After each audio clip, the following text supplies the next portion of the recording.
Ciao, vediamo come dare un effetto movimento ad un'immagine, magari di un ritratto, e quindi una figura che sta al centro di un'immagine, applicando l'effetto a tutto il resto, in modo da restituire maggiore carattere e maggiore personalità alla figura protagonista dell'immagine. Vediamo subito come.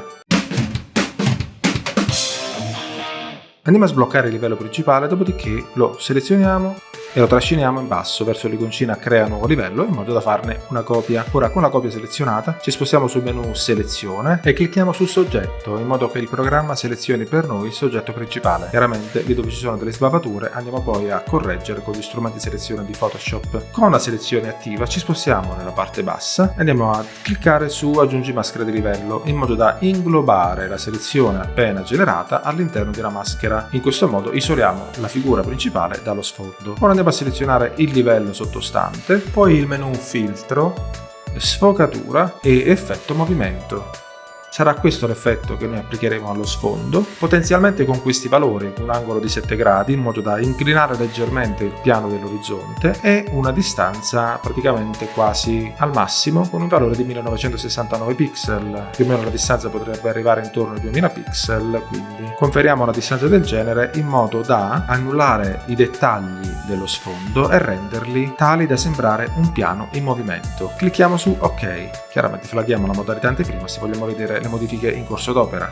Ora con il primo livello selezionato ci spostiamo nella parte bassa, apriamo il menu dei livelli di regolazione e andiamo a selezionare ad esempio il livello tonalità saturazione. Questo agirà chiaramente solo sul livello sottostante, che è il primo livello a partire da sotto. Andiamo a dare maggiore carattere alle cromie dell'immagine, magari aumentando leggermente la tonalità e la saturazione. In questo modo andiamo ad enfatizzare magari i colori originali, marcandoli ancora di più, oppure possiamo andarli a sostituire con altre tonalità di colore, aumentandone anche l'intensità.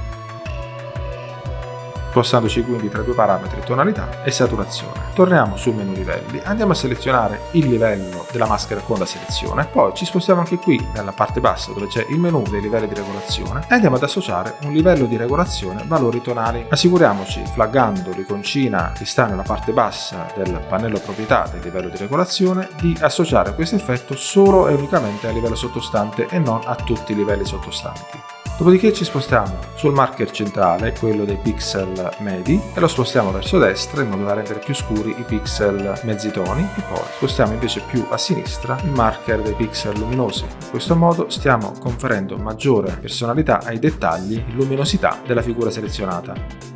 Se andiamo a nascondere, tornando nel pannello livelli, il livello di regolazione, vediamo come era prima e vediamo come è adesso. Ma con i colori Photoshop ci permette di fare tantissime cose e modificare i colori di un'immagine è sicuramente una delle operazioni più intense ed interessanti di Photoshop. Ad esempio, sai che potresti mescolare i colori di due immagini facendo una color correction assolutamente efficace e realistica, mixando i colori di sfondo di un'immagine con i colori della figura principale di un'altra immagine. È la color correction di Photoshop fatta in pochi passaggi in modo professionale. Ti lascio qui il video per renderti padrone e autonomo di questa tecnica. Ciao, grazie e al prossimo video.